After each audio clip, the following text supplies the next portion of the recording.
Por gentileza, nos coloquemos de pé para, mais uma vez,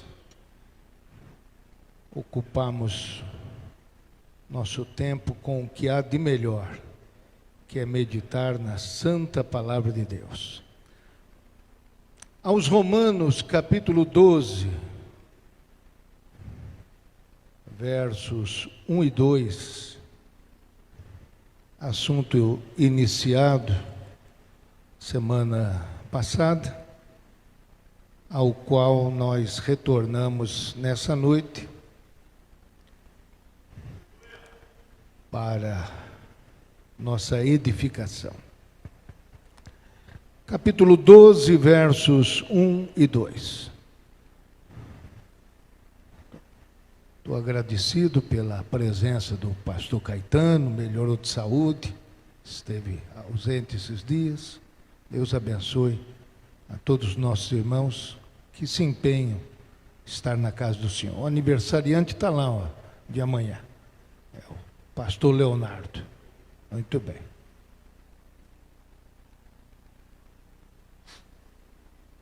Na semana que vem eu falarei aos irmãos sobre a evangelização no dia 1º de junho, porque coincidiu com uma festividade que não estava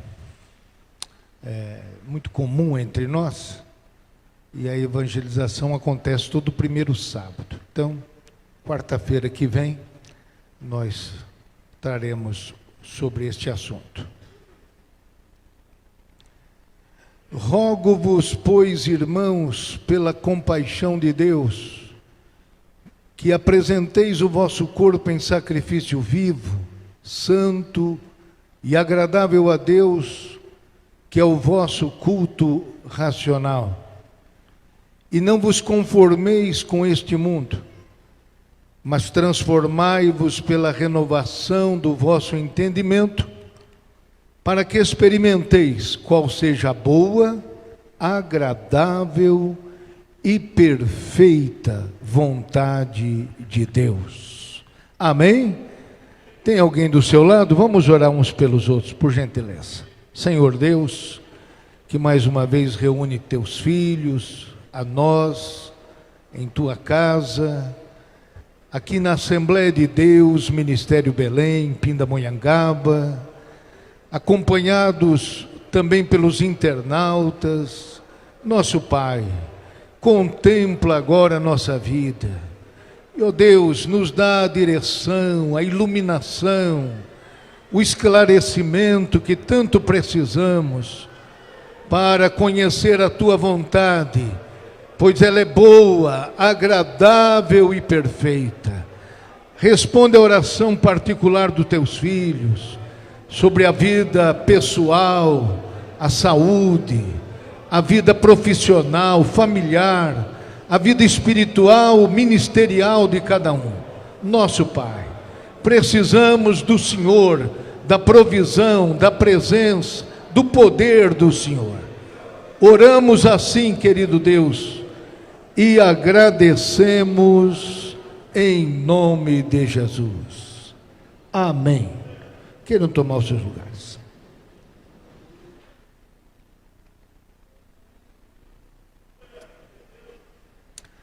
Estamos contentes de ver a presença aqui dos adolescentes.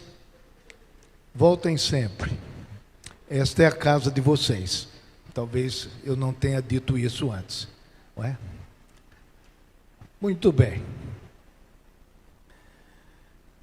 Ouça esse mesmo texto na versão Nova Almeida atualizada. É o mesmo texto. As Assembleias de Deus têm adotado essa versão atualizada, né? Portanto, irmãos, pelas misericórdias de Deus, peço que ofereçam o seu corpo como sacrifício vivo, santo e agradável a Deus. Este é o culto racional de vocês. E não vivam conforme os padrões deste mundo, mas deixem que Deus os transforme pela renovação da mente, para que possam experimentar qual é a boa, agradável e perfeita vontade de Deus. Amém. Este especial livro, a gente chama de livro, né? Este escrito de Paulo, apóstolo, é chamado por alguns do Evangelho segundo Paulo, pois se tornou o livro mais esclarecedor a respeito do Evangelho. O conteúdo é o mais amplo, as explicações são bastante ampliadas, e quando ele escreve esta carta aos Romanos, escreve a irmãos que residiam, evidentemente, em Roma, onde ele nunca esteve antes. Mas tinha plano de ir evangelizar na Espanha. E o seu projeto era passar por lá para renovar o apoio dos irmãos de Roma e seguir para evangelizar na Espanha.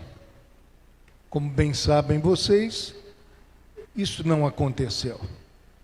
Ele acaba sendo detido em Roma, onde vai ser executado como mártir do Evangelho. É uma história lindíssima que a gente recomenda a todos pesquisar e conhecer. Mas, como dissemos aqui na semana passada, ele teve necessidade de escrever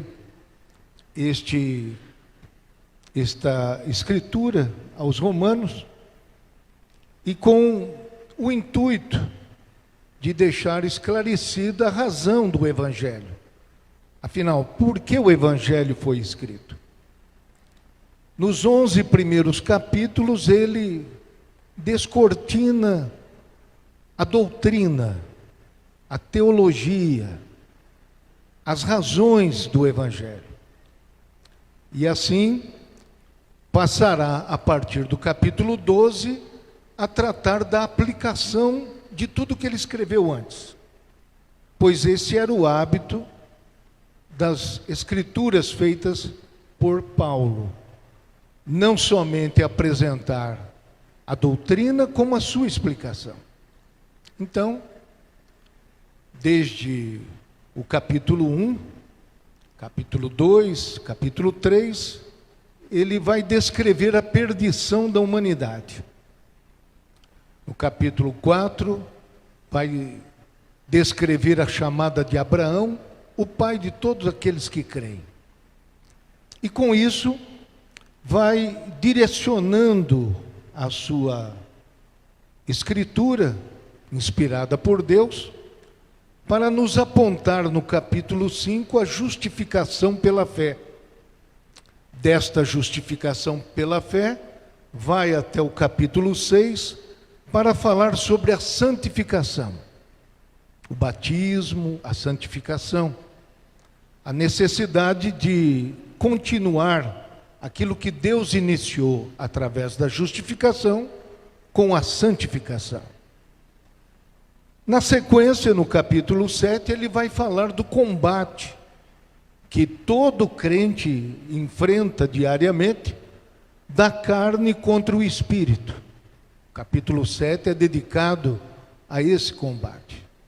No capítulo 8, ele vai descrever a respeito da glorificação que está aguardando todos os filhos de Deus. A vinda do Espírito Santo para a vida de cada um de nós, trazendo aquele gemido inexprimível, esperando a redenção. No capítulo 9, 10 e 11, ele traz a descrição da relação de Deus com Israel, o povo da promessa. No capítulo 9, falando do passado desse relacionamento. No capítulo 10, a situação naquele presente momento atual. E o capítulo 11, para apontar o futuro prometido para o povo de Israel. Depois dele elaborar com a inspiração de Deus todas estas escrituras, ele chega no capítulo de número 12, começando e dizendo assim: rogo, pois, diante de tudo isso que eu acabei de escrever para vocês, eu trago a vocês uma, agora, orientação. O que vamos fazer com todo esse conhecimento? O que vamos fazer diante dessa doutrina que eu acabo de apresentar a vocês? Com um novo conhecimento, com uma nova vida, vocês terão que ter um novo modo de viver, terão que ter uma nova conduta, um novo compromisso, terão que praticar essa doutrina que acabo de apresentar a vocês. E ele fará isso nos capítulos 12, 13, 14, 15 e 16. A gente pensa até em dar continuidade a isso a partir deste momento. Então, tudo isto foi necessário porque naqueles tempos havia uma insistência dos judaizantes. Quem eram os judaizantes? Eram aqueles que insistiam que para alguém se tornar cristão, precisava também passar pela circuncisão, ainda manter-se com as doutrinas principais entre os judeus, as dietas, de forma de se alimentar, a circuncisão, os dias de festas. Os 3 pilares do judaísmo eram estes. E acreditavam alguns que tinham se tornado cristãos, que era bom que se mantivesse esses 2 pontos de mãos dadas. O que o judaísmo havia revelado e mais o que o cristianismo havia trazido. Mas Paulo quis deixar isso muito claro. E com este escrito aos Romanos e mais os outros, ele vai deixar esclarecido que não é necessário. Cristo é o fim da lei, bendito seja o nome do Senhor. Tanto como finalidade da lei, para isso ele veio, como por aquele que a evidentemente cumpriu. Então, este é a motivação principal de Paulo escrever tudo isso. E ele então vai propor aqui a partir do capítulo 12, e já nestes primeiros 2 versículos, que nós dedicaremos aqui essa noite, os 3 assuntos importantes: a consagração do corpo, a inconformação com o mundo e a transformação da mente. Então nós vamos abordar por este lado aqui nessa noite. Na semana passada vimos sobre 4 relacionamentos, mas hoje vamos abordar por este caminho. Então, notem os irmãos, mais uma vez a gente lê. Rogo-vos, pois, irmãos, pela compaixão de Deus, que apresenteis o vosso corpo em sacrifício vivo, santo e agradável a Deus, que é o vosso culto racional. Aqui, a palavra utilizada, como já disse outro dia, é um rogo, é um pedido suplicante, mas também com certa autoridade que tinha Paulo para com aqueles que eram servos do Senhor.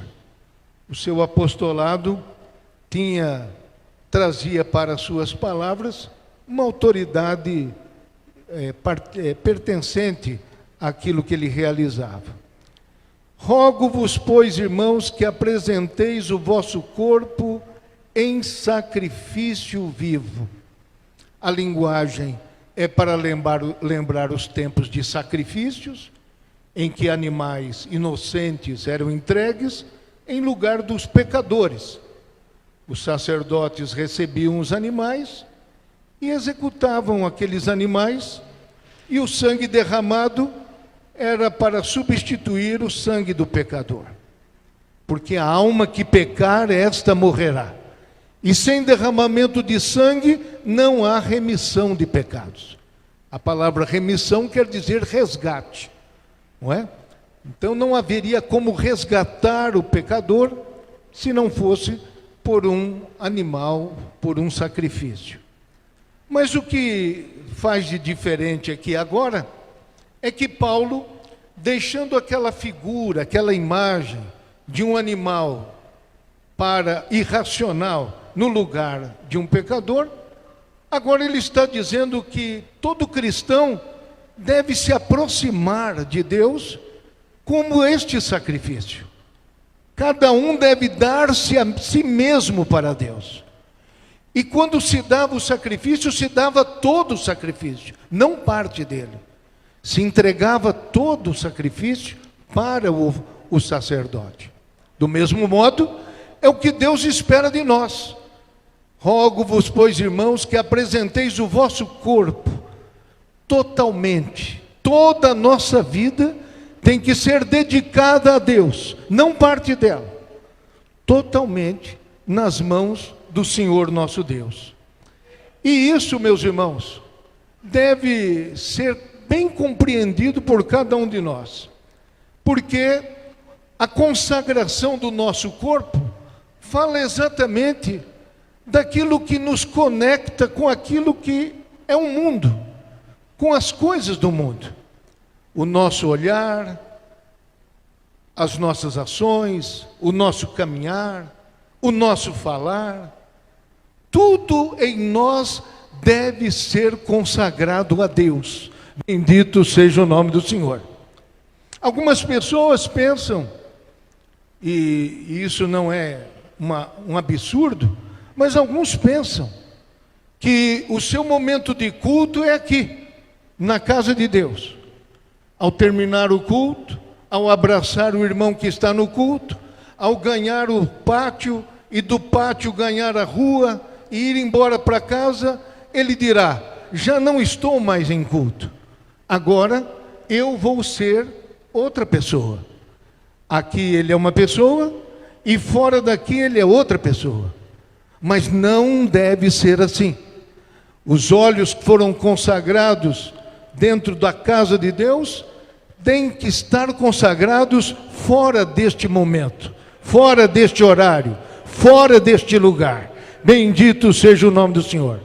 As palavras que vamos dizer devem ser palavras que adorem a Deus, dentro desta casa e fora desta casa. Seja onde for, por onde for, rogo-vos que apresenteis o vosso corpo em sacrifício vivo, santo e agradável a Deus. Não há somente culto durante a nossa reunião no templo. Em casa estamos em culto. No trabalho estamos em culto. Na rua estamos em culto. Na fila do banco estamos em culto. Até no trânsito estamos em culto. Bendito seja o nome do Senhor. Todo o tempo estamos no culto. E como disse um pensador cristão, se a sua vida não for um culto, o seu culto será sem vida. É a mais pura realidade. Nosso culto é o tempo todo. Nunca podemos orar com precisão quando dizemos: Senhor, chegamos à tua presença. Deus poderá te perguntar onde você estava, porque o tempo todo estamos na presença de Deus. Não tem como ficar longe da presença de Deus. Se você pudesse espiar, estivesse lá invisivelmente olhando você mesmo, por onde passa, onde trabalha, onde estuda, onde negocia, e ficasse espionando você mesmo, o que você diria de você? Que você realmente é o mesmo quando está na casa do Senhor? É o mesmo quando levanta as mãos para adorar a Deus? É o mesmo quando se ajoelha? É o mesmo quando ora? É o mesmo quando lê a Bíblia aqui na casa do Senhor? Ou você ficaria admirado? Nem parece comigo. Bendito seja o nome do Senhor. Rogo-vos, pois, irmãos, que apresenteis o vosso corpo em sacrifício vivo, santo e agradável a Deus. Isto não implica somente em evitar o que é errado, não implica somente em não ver o que não se deve ver, em não falar o que não se deve falar, em não ir aonde não se deve ir, em não fazer o que não se deve fazer. Vai mais além. O verdadeiro cristão, quando oferece o seu corpo em sacrifício vivo, santo e agradável a Deus, ele não somente deixa o erro, mas ele procura praticar o certo, fazer o que é bom, fazer o que é direito. Ele deixa o mal, ele não furta mais, mas trabalha, como disse o nosso irmão agora há pouco. Ele faz o bem e deixa de fazer o mal. Você pode bendizer o Senhor por isso? Alguns dizem: sou crente, não bebo, não fumo, não jogo. Mas se ser crente é só isso, você ainda não sabe o que é ser crente. Algumas religiões do mundo ensinam a abstinência de fumar, de beber e de jogar. Ser crente é mais do que isso. Ser crente é usar os seus lábios para a boa palavra, para um bom conselho, para falar a verdade. É usar os seus olhos para buscar aquilo que é bom e agradável a Deus. É usar os seus pés para ir onde é necessário. Bendito seja o nome do Senhor. Então, o nosso corpo deve ser sacrifício vivo, santo e agradável a Deus. Bendito é o nome do Senhor. O culto não começa quando a gente chega aqui, porque quando Abel e Caim foram ofertar, Deus olhou para Abel, Deus olhou para Caim e depois olhou para as ofertas. Por isso Deus aceitou a oferta de Abel, mas não aceitou a oferta de Caim. Porque Deus olha para a minha vida, olha para a sua vida, antes de olhar para a nossa oferta, antes de olhar para o nosso culto, antes de olhar para o nosso sacrifício. Aquilo que fazemos em prol da obra de Deus é vivo, é santo, é agradável a Deus. Bendito seja o nome do Senhor.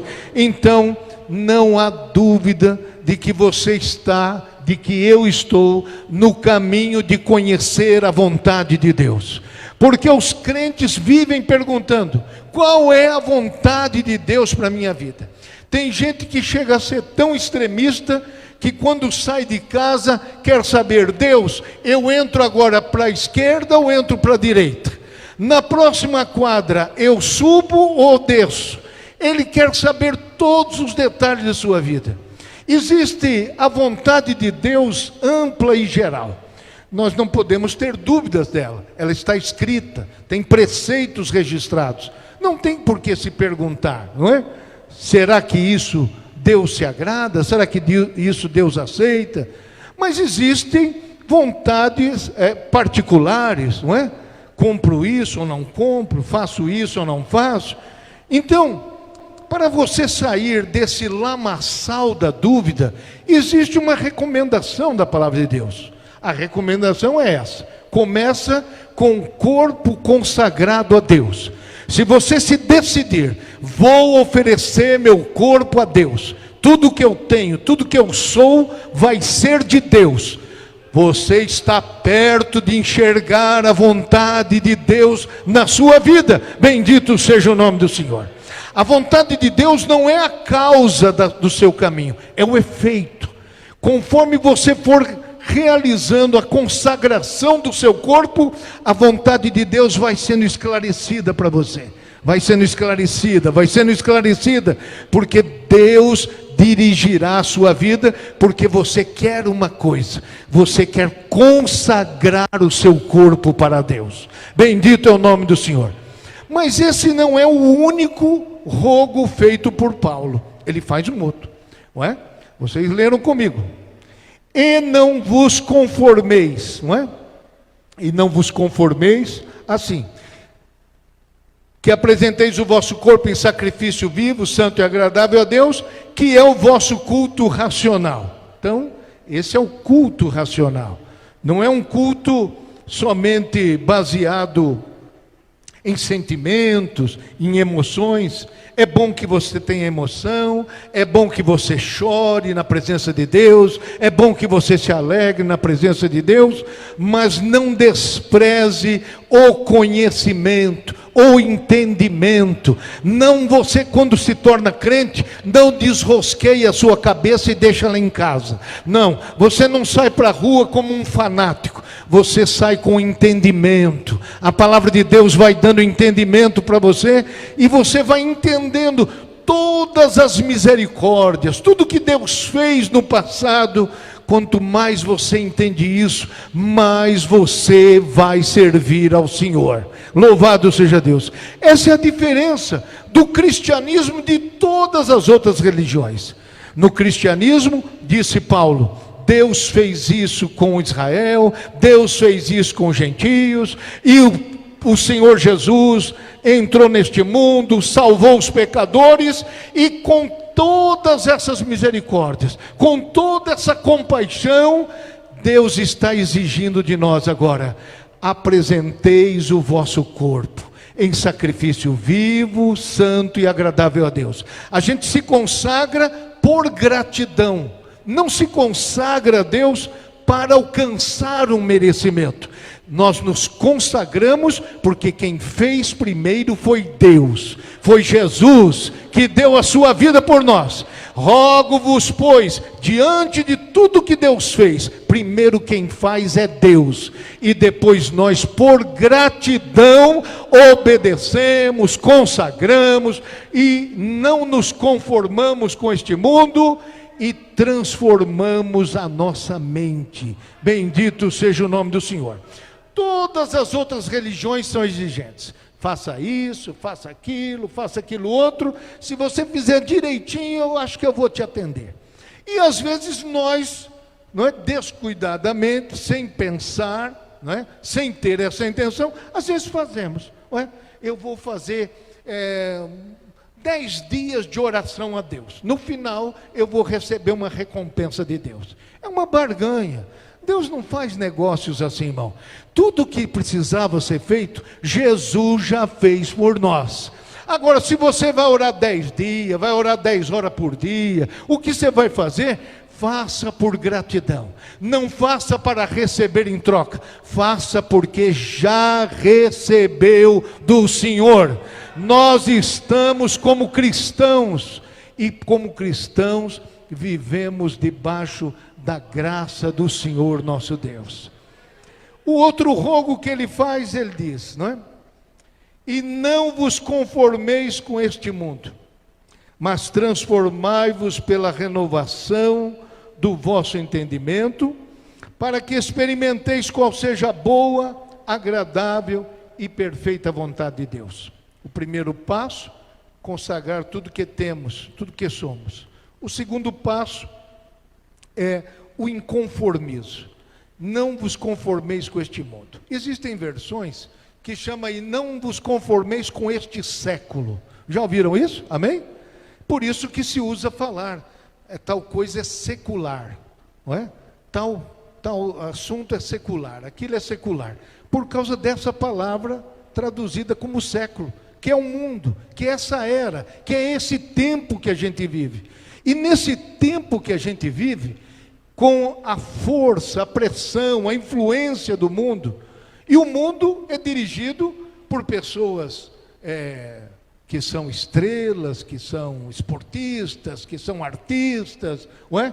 Tivemos uma vergonha esses tempos passados, lá no Rio de Janeiro, pagando milhões para a pessoa vir fazer coisas mais terríveis publicamente, para afrontar a nação brasileira. Um absurdo que a gente assiste por aí.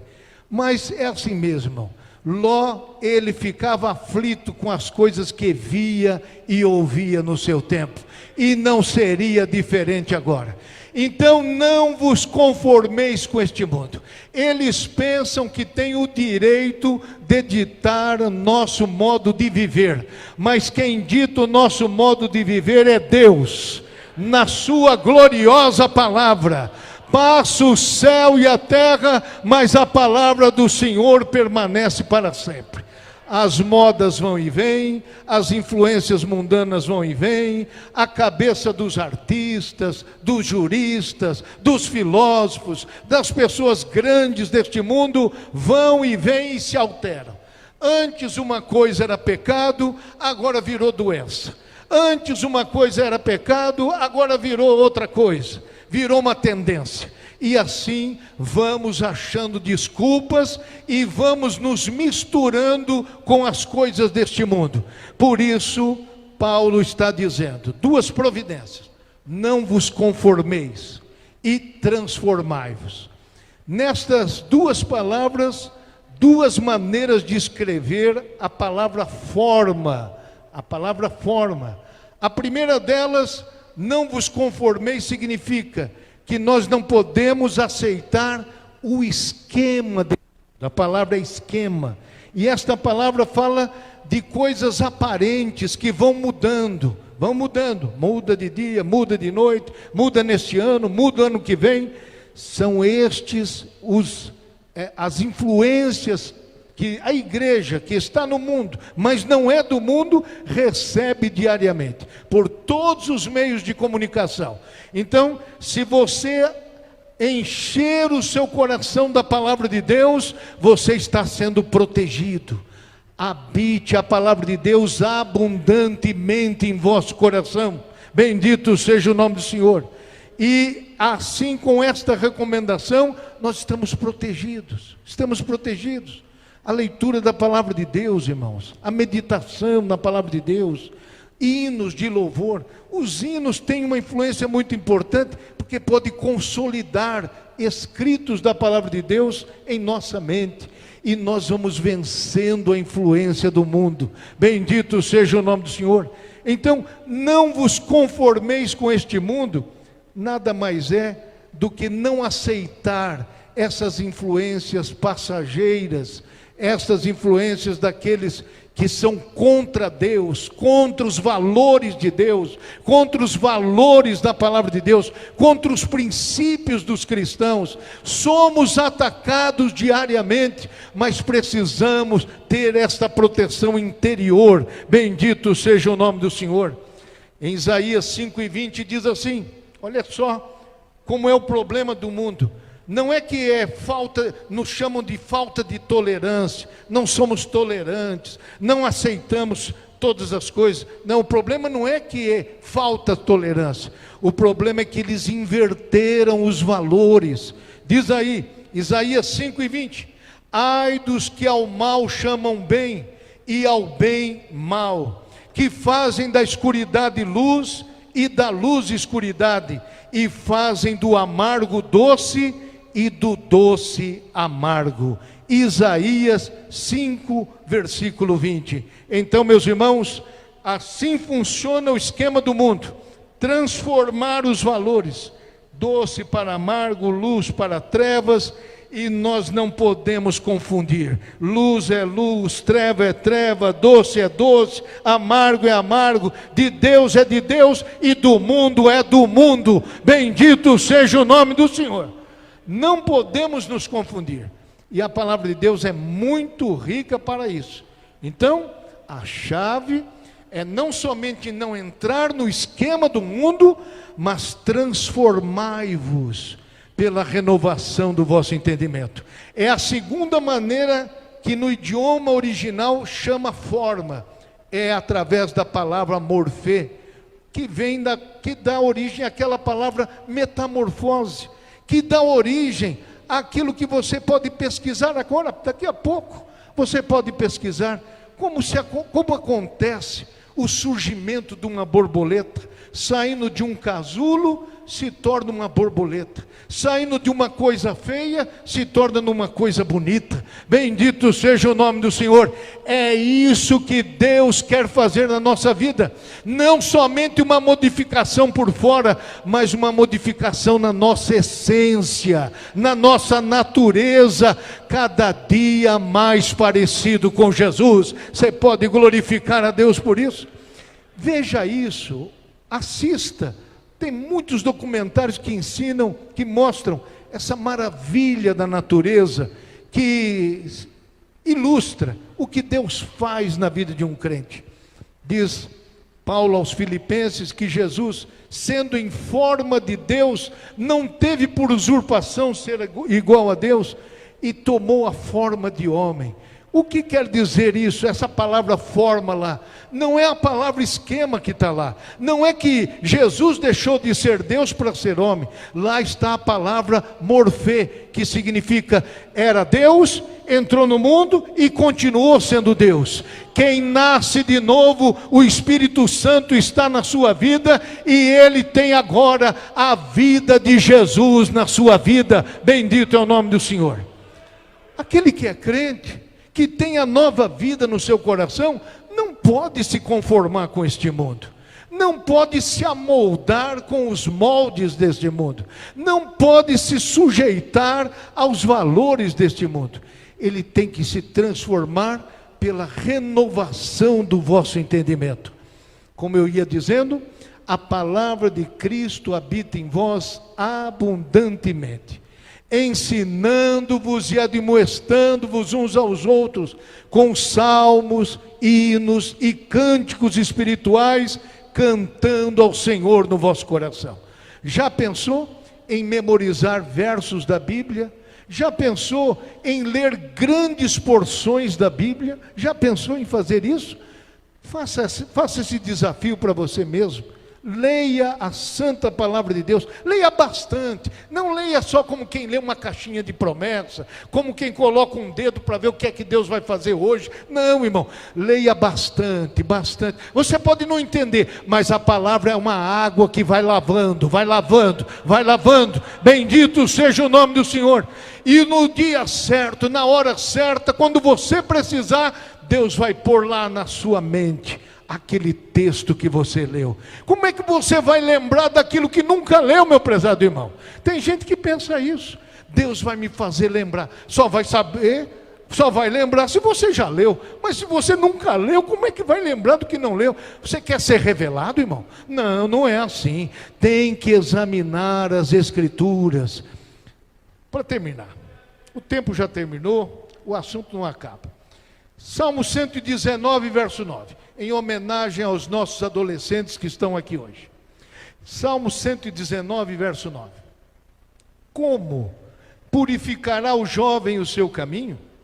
Observando-o conforme a tua palavra. De todo o meu coração te busquei, não me deixes desviar dos teus mandamentos. Escondi a tua palavra no meu coração, para eu não pecar contra ti. Olha aí, este é o seguro que o jovem tem para se livrar do pecado na sua vida. Certo pastor deu uma Bíblia para um jovem e fez a seguinte dedicatória: ou este livro te afasta do pecado, ou o pecado te afasta deste livro. Se você ler diariamente a palavra de Deus, se você fizer um plano de leitura da palavra de Deus, é pouco tempo, irmão, pouco tempo que você vai tomar. Você pode ler uma primeira carta de João, de 5 capítulos, em 30 minutos você pode ler, primeira carta de João. E se você ler isso todo dia, durante 30 dias, aqueles pensamentos vão tomar conta da sua mente, e a palavra de Deus vai transformando a sua mente, vai transformando o seu entendimento. Bendito seja o nome do Senhor. Finalmente, como é que eu vou conhecer a vontade de Deus para a minha vida? Se eu fizer 3 coisas. Primeira, se eu apresentar o meu corpo consagrado a Deus. Segunda, se eu não me conformar com o esquema deste mundo. E terceiro, se eu estiver pronto a transformar a minha mente pela renovação da palavra de Deus.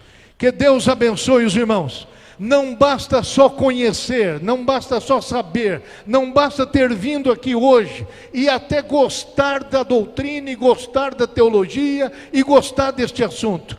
Este assunto só tem utilidade se ele mudar a nossa vida. Bendito seja o nome do Senhor. Se não mudar a nossa vida, nós somente tomamos o nosso tempo. Não foi nada útil para nós. Que Deus abençoe a igreja. Nos coloquemos de pé, por gentileza, passamos um pouquinho do horário hoje. Tem alguém precisando receber uma palavra de oração? Quer vir aqui à frente? Vamos orar por você no nome de Jesus. Tem alguém? Continuaremos com este assunto. Senhor nosso Deus, nosso Pai, abençoe grandemente teus filhos, teus servos, tua igreja, que se reúne, sim, ó Deus, ó Pai querido, que haja em nossa vida uma coerência, uma consistência, que haja em nossa vida, meu Deus, um desejo sincero de praticar, de viver a tua palavra.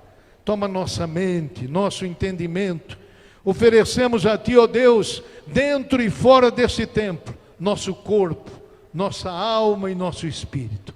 Recebe, ó Deus, as nossas orações e abençoe, Senhor. Multiplica o número dos salvos, multiplica o número dos santos, multiplica o número dos servos. Assim oramos, querido Deus, em favor desta cidade, desta nação, em nome de Jesus. A graça de nosso Senhor Jesus, o amor de Deus e a comunhão do Espírito Santo seja com todos, hoje e para sempre. Todos digamos amém. Deus abençoe os irmãos.